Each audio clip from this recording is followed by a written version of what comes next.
Hello everyone, welcome to biology lecture. Myself Somnath Palichayar. We had already started a chapter of class 11 photosynthesis where we had already completed the two lectures based on this chapter. Okay. Now we are entering into the third lecture of this chapter जहाँ पे हम लोग बात करेंगे emerson effect. इसके पहले we enter in this emerson effect पहले बता दूं आप लोगों को कि लास्ट लेक्चर में हम लोगों ने पिगमेंट सिस्टम देखा था जहाँ पे मैंने एक बात बताई थी कि क्लोरोफिल ए जो है मोस्ट डोमिनेटिंग पिगमेंट है। ओके, जो कि मैक्सिमम फोटोसिंथेसिस परफॉर्म करते हैं। और बचा chlorophyll B, carotene, xanthophyll, all those things. जो भी बाकी के पिगमेंट जो सिस्टम आते हैं वो सारे पिगमेंट्स को हम लोग एसेसरी पिगमेंट्स कंसिडर करते हैं। ओके, नाउ आज का जो लेक्चर है वो एमर्सन इफेक्ट से स्टार्ट हो रहा है। So in the year of 1957, okay, found a sharp reduction in the rate of photosynthesis when the monochromatic bean or when a monochromatic bean of more than 680 nanometer was used alone.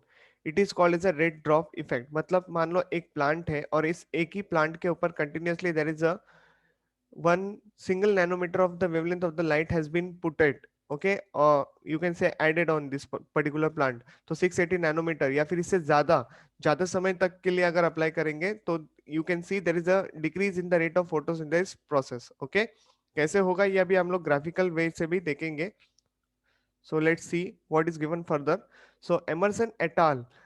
In the year of 1957, okay, means Emerson and his colleagues, okay, in the year of 1957 found that the rate of photosynthesis can be enhanced if the monochromatic beam of two different wavelength, okay, मतलब दो different wavelength को use किया जा रहा है। पहले आपको बोला गया था 680 नैनोमीटर ज्यादा समय तक अगर हम लोग यूज करेंगे तो रेट ऑफ फोटोसिंथेसिस डिक्रीज हो जाएगा। लेकिन यहाँ पे अभी कहा जा रहा है कि दो तरीके के वेवलेंथ, लाइक एक बड़ी वेवलेंथ वाली लाइट और एक छोटी वेवलेंथ वाली लाइट को अगर मैं अप्लाई करूँ तो साइमल्टेनियसली क्या हो जाएगा, रेट ऑफ फोटोसिंथेसिस इंक्रीज हो जाएगा, एनहांस हो जाएगा। तो वो कैसे होगा अभी उसके बारे में बात करेंगे, लेकिन एक साथ। Okay, if the monochromatic beams of the two different wavelengths long or short were applied simultaneously, okay, it is the excess of sum total of photosynthesis is carried out separately by the plant light beams.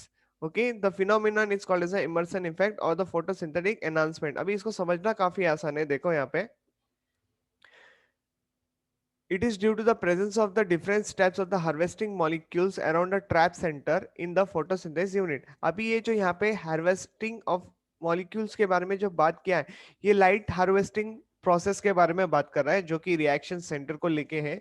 We had no that there is a P700 and P680 nanometre की जो wavelength होती है वही सबसे ज्यादा photosynthesis करवा के देती है। तो ये अभी तक आप लोगों को शायद पता होगा, लेकिन अभी हम लोग डिटेल स्ट्रक्चर इसके बारे में बात करेंगे। ओके, आज के लेक्चर में कि what is that actually trap centre, reaction centre जो पहले से डिस्कस होते आ रहा है कि अभी वो है क्या, होता क्या है। ओके, ये सारी बातें हम लोग आज के लेक्चर में करेंगे। तो ध्यान देने वाली बात है यहाँ पे, presence of two interconnected pigment system with some common pigments. मतलब यहाँ पे जो मैंने कल के लेक्चर में बताया था कि रिएक्शन सेंटर जो होता है उसमें क्लोरोफिल ए होता है, that is the most dominating pigment, whereas बाकी के जो पिगमेंट्स होते हैं वो एसेसरी पिगमेंट्स होते हैं, याद है। तो बीच में जो रहता है वो क्लोरोफिल ए रहता है और उसके आसपास से कॉमन पिगमेंट्स होते हैं।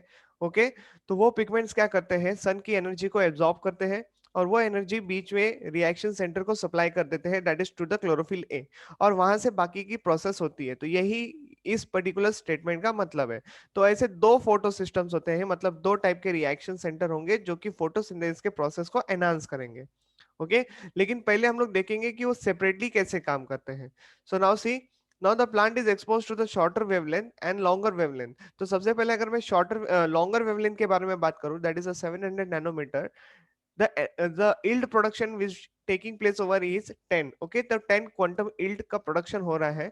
whereas अगर मैं फोटोसिंथेसिस करूं at 653 nanometer which is a shorter wavelength, यहाँ पे अगर प्रोडक्शन देखा जा रहा है तो 53 क्वांटम यील्ड का प्रोडक्शन है ना। एक में 10 है और एक में 53 है। अगर वही मैं साइमल्टेनियसली दोनों वेवलेंथ को एक साथ डालूं तो सम टोटल देखो क्या सिनेरियो बदलता है यहाँ पे, 700 टू 653 अगर मैं दोनों का एक साथ डालू कंसिडर करूं तो 72 हो रहा है, that means rate of photosynthesis increase. कैसे, अगर देखो यहाँ पे मैं इसको टोटल करूं 53 प्लस 10, ये इंडिविजुअली डालने के बाद हुआ ना, लेकिन इसका अगर मैं टोटल करूँ तो ये 53 का 63 हो जाएगा। बात समझ में आ रही है बात, क्योंकि 10 ऐड हो जाएगा उसमें। लेकिन जब दोनों को साइमल्टेनियसली प्लांट के ऊपर डाला गया तो वो instead of getting 63 we are getting the rate of photosynthesis as 72। समझ में आ रही है बात? तो ये क्या कर रहा है, फोटोसिंथेसिस प्रोसेस को इंक्रीज कर रहा है। So that is a very good thing over here. Okay, this is called as a Emerson effect. Okay, so hence because of this process we concluded that there are two photo systems, that is PS1 700 nanometer and PS2 680 nanometer। okay, 653 का 680, यहाँ पे 680 क्यों, अभी वो मैं आपको proof करके दिखाऊंगा why the 680 has used over here and why the term 700 has been coming over here। okay, तो इसके बारे में भी बात होगी, लेकिन याद रखो दो फोटो सिस्टम काम करते हैं, एक PS1 700 nanometer and PS2 680 nanometer। so this is what the extremely important part over here, यही नीट के क्वेश्चन में पूछा जाता है। ओके, सो यहाँ पे अलर्ट रहना, Emerson effect is very important topic from your NCERT text book. Now see, ये ग्राफिकली इसको समझने की कोशिश करते हैं। एक्स एक्सिस पे आप लोगों को वेवलेंथ दे के रखी है, वेरस वाई एक्सिस पे रेट ऑफ फोटोसिंथेसिस है। ठीक है, जब नॉर्मली वेवलेंथ पास हो रही थी, छोटे वेवलेंथ पास हो रहे थे, तभी रेट ऑफ फोटोसिंथेसिस काफी बढ़िया था, खास करके 680 नैनोमीटर तक काफी अच्छे से फोटोसिंथेसिस प्रोसेस हो रहा था। लेकिन उसके ज्यादा अकाउंट में लाइक इंटेंसिटी पास करने लगे हम लोगों ने, तभी रेट ऑफ फोटोसिंथेसिस क्या हो गया, डिक्रीज हो गया, जिसको देखा गया after red colour pigment, means after red the thing has been drop. Okay, so there is a sudden decrease in the rate of photosynthesis after 680 nanometer, therefore it is called as a red drop effect। okay, next absorption spectrum के बारे में बात करते हैं। This is our new topic for the today's lecture. तो देखो यहाँ पे, the curve showing the amount of the energy of different wavelength of different light absorbed by the substance is called as a graphic absorption spectrum. बहुत easy है समझना। देखो ये कुछ ऐसे दिखता है ग्राफ। ओके, यहाँ पे दो चीजें आप लोगों को पढ़ना है, एक एब्जॉर्प्शन स्पेक्ट्रम और प्लस एक्शन स्पेक्ट्रम वगैरह, ये सारी बातें यहाँ पे आएंगी। तो जैसे कि वाई एक्सिस पे रेट ऑफ फोटोसिंथेसिस दिया हुआ है और एक्स एक्सिस पे वेवलेंथ रखी हुई है, और यू नो दैट एंगलमैन का एक्सपेरिमेंट जहाँ पे 7 डिफरेंट कलर्स में हम लोगों ने उसको स्प्लिट किया था व्हाइट लाइट को। Okay, in the last lecture मैंने बताया था। ओके, इन द लास्ट नहीं, in the first lecture itself I told you that Engelmann scientist की वजह से कि ये क्लाइडोफोरा जो एक्सपेरिमेंट था, एरोबिक बैक्टीरिया वगैरह वगैरह जो मैंने बताया था आप लोगों को। ओके, पेट्री प्लेट के अंदर पानी रख के उसके अंदर एक्वेटिक प्लांट रखा था, क्लाइडोफोरा लाइक एक्वेटिक एल्गेज यूज किए थे, एंड देन एरोबिक बैक्टीरियाज भी थे उसके अंदर। तो ब्लू और रेड रीजन पे मुझे सबसे ज्यादा फोटोसिंथेसिस देखने मिला था, और उसी एरिया पे एरोबिक बैक्टीरिया जो है वो ज्यादा ग्रो हो रहे थे क्योंकि ऑक्सीजन रिलीज हो रहा था। ये सारी बातें मैं ऑलरेडी कर चुका हूँ। ओके, तो यहाँ पे समझने की बात क्या है, देखो ब्लैक कलर है वो क्लोरोफिल ए का है, बी है वो क्लोरोफिल बी जो है वो रेड कलर में है, कैरोटीनॉइड जो कि ग्रीन कलर में है, फाइकोबिलिन्स ब्लू कलर में। ये क्या है, तो ये आपका ग्राफिकल रिप्रेजेंटेशन है। देखो यहाँ पे इसको देखने की कोशिश करो। देखो ये जो ब्लैक कलर का जो लाइन जा रहा है, this is the graph. Two peak level आप लोगों को यहाँ पे देखने मिलेंगे। देखो दो पीक लेवल है, तो एक पीक जो है वो क्लोरोफिल ए का है। तो मैंने पहले ही कहा था कि क्लोरोफिल ए जो है वो सबसे ज्यादा अमाउंट में फोटोसिंथेसिस परफॉर्म करते हैं। ठीक है, सो ए का ग्राफ सबसे बड़ा दिख रहा है साइज में। वही बी को लेके भी एक ग्राफ प्लॉट किया गया है, मतलब टोटल चारों पिगमेंट का अपना अपना ग्राफ है यहाँ पे। Okay, and the same graph has been mention in your NCERT text book also. तो यहाँ पे भी बी का एक ग्राफ है जो कि रेड कलर में मैंने यहाँ पे बनाया है, लेकिन फर्क क्या है दोनों में इतना ही फर्क है कि बी वाला जो है वो कम फोटोसिंथेसिस कर रहा है as compare to the A. लेकिन अगर मैं इन जनरल वे में चारों पिगमेंट्स को कंपेयर करूं, तो chlorophyll A and chlorophyll B जो है both is doing the good kind of photosynthesis you can say, है ना, मतलब मैक्सिमम है एज कंपेयर टू द बाकी के फाइकोबिलिन्स एंड कैरोटीनॉइड्स। देखो थर्ड पोजीशन पे फाइकोबिलिन्स है and the very last position there is a carotenoids. मतलब ये लोग भी फोटोसिंथेसिस कर रहे हैं, ऐसा नहीं है कि नहीं कर रहे, बट वेरी लेस और निग्लेजिबल अमाउंट में। ठीक है, so this two peak level which is shown over here, this is actually called as a maximum absorption has been taken place over here। Okay, जो कि 480 या फिर बोल सकते हो कि ये ब्लू कलर वेवलेंथ और ये जो रेड कलर की वेवलेंथ है, यहाँ पे मैक्सिमम एब्जॉर्प्शन हो रहा है। ओके, और मैक्सिमम फोटोसिंथेसिस परफॉर्म किया जा रहा है, और दोनों पीक लेवल को ही कहा जाता है एक्शन स्पेक्ट्रम। ओके, दोनों ही लेवल को क्या कहा जाता है, action spectrum. So very easy to understand this graph. यहाँ पे ग्राफिकल बेस्ड क्वेश्चंस बनते हैं फ्रॉम दिस चैप्टर, जो कि बहुत इंपॉर्टेंट है आपके लिए। चलो अभी एक्सप्लेनेशन के बारे में देखते हैं। Okay, graph has already understood very clearly. Now the question will be arise over here कि मैं ये एब्जॉर्प्शन स्पेक्ट्रम कैसे रीड कर सकता हूं। तो we had having an instrument called as the spectrophotometer. Okay, क्या है? स्पेक्ट्रोफोटोमीटर इंस्ट्रूमेंट यूज किया जा सकता है इसके लिए। तो ये याद रखो, very very important over here. The absorption spectra of chlorophyll A and the chlorophyll B, which shows the maximum absorption of the light in the blue violet and the red wavelength. The pigment are often known as the wavelength. Often known, see, very important statement is this: the pigment are often known after the wavelength which is absorbed to the maximum chlorophyll A, that is a 673, okay, या फिर chlorophyll A 683। तो in general value पकड़ ली P680, and chlorophyll A के लिए जो कि 703 nanometre था, उसके लिए पकड़ लिया photo system 1 as a 700 nanometer.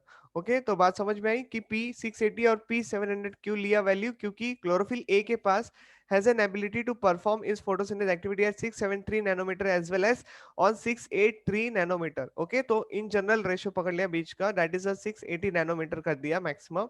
Okay, और क्लोरोफिल ए जो है वहां पे 703 का जो है वहां पे कर दिया 700 नैनोमीटर। सो ओके, तो इन जनरल वे में ये नंबर्स कंसिडर किए गए। नाउ बात करते हैं एक्शन स्पेक्ट्रम की, जो आप लोगों ने ग्राफ में देखा। So what is that action spectrum defined as? So graphic curve depicting the relative rate of photosynthesis of at different wavelength, okay, of light, it is called as a action spectrum. तो जो भी different wavelength पे जो भी photosynthesis की activity मैंने through graphical दिखाई, that is called as a action spectrum. It shows that maximum photosynthesis occur in the blue, violet and the red parts of the light. Okay, action spectrum of the photosynthesis correspond closely to the absorption spectra of chlorophyll A and the chlorophyll B. Okay, क्योंकि यही दो pigment maximum photosynthesis करके दिखा रहे थे। Showing that the latter are the main photosynthetic pigment, mid part of the light spectrum where carotenoids. बाकी का जो भी सिनेरियो था, that is the carotenoids and phycobilins ने लेके रखा था। Okay, so carotenes and xanthophylls are active, you can say. The first action spectrum was studies by the Engelmann, क्योंकि उन्हीं के एक्सपेरिमेंट के बेसिस पे हम लोगों को ये बातें पता चली है। Okay, so by using the green algae which is a cladophora and liberated the oxygen according to the rate of photosynthesis in the different wavelength of the light. So oxygen loving bacteria like aerobic bacteria were used to find out the amount of the oxygen liberated. It was almost parallel to the absorption spectrum of a chlorophyll A. तो यहाँ पे सबसे ज्यादा important word क्या है? तो सी, जितने में अमाउंट में ऑक्सीजन जो रिलीज हो रहा था which is parallel to the absorption spectrum. Okay, मतलब the rate of photosynthesis and the release of the oxygen is like parallel process है। ठीक है, तो ये बात यहाँ से क्लियर हो गई। तो इसी के बेसिस पे आप लोगों के लिए एक डिफरेंस बिटवीन भी है। ये देखो, यही वाला एक्सपेरिमेंट था जो हम लोग ऑलरेडी डिस्कस कर चुके हैं। Okay, so absorption spectrum and action spectrum का डिफरेंस बिटवीन दिया है यहाँ पे। Absorption spectrum, it shows the amount of the light absorbed at different wavelength, जो कि ऑलरेडी आप लोगों ने देखा है। It shows the use of the light energy of different wavelength in the photosynthesis.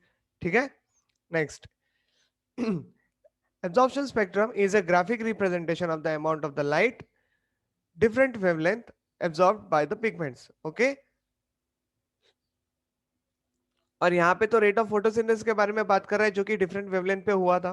ठीक है, और जो दूसरे पार्ट में बता रहा है, it's studied directly, whereas over here it's studied in relation to the either CO2 is evolved or carbon dioxide is absorbed. Okay, तो कार्बन डाइऑक्साइड रिलीज हुआ है या कार्बन डाइऑक्साइड एब्जॉर्ब्ड हुआ है, उसके बेसिस पे हम लोग इसको एब्जॉर्प्शन को हम लोग रीड करते हैं। ओके, एक्शन स्पेक्ट्रम को रीड करते हैं, sorry not absorption, action spectrum को रीड करते हैं। Now absorption spectrum requires a single exposure to fall light. Okay, whereas over here it requires study of light utilization at various wavelength. तो सही सही बात है ना एकदम। तो डिफरेंट डिफरेंट वेवलेंथ पे डिफरेंट डिफरेंट सिनेरियो आप लोगों ने देखा, डिफरेंट डिफरेंट फोटोसिंथेसिस लेवल देखे आप लोगों ने, तो उसके हिसाब से हम लोगों को उसका जो भी क्वांटम यील्ड वगैरह होता है उसको भी ध्यान में रखते हुए हम लोगों को ये सारी बातें करनी होती है। ठीक है, अभी we are entering into a very important topic of your NCERT, that is the quantasomes. Okay, इसके बिना आप लोग जो आने वाले प्रोसेस है जिसको लाइट रिएक्शंस कहते हैं, ये आप लोग नहीं समझ पाओगे। तो ध्यान देने वाली बात है, very very important part, straight forward questions आएंगे, और यहाँ से अगर क्वेश्चंस आते हैं तो ये आपके लिए बोनस वाला एरिया है, तो छोड़ना नहीं है आप लोगों को, ध्यान दो इसके ऊपर। अगर किसी ने पूछा what is photosynthetic unit known as, तो क्वांटासोम तुम लोग आंसर करोगे। और फोटोसिंथेटिक यूनिट होता क्या है, तो कलेक्शन ऑफ पिगमेंट मॉलिक्यूल, जिसमें chlorophyll A is also included, लेकिन इसको दो तरीके से डिफाइन करेंगे, okay, which helps in the process of photosynthesis. तो दो तरीके क्या है, तो सबसे पहले डायग्राम देख लो, ओके।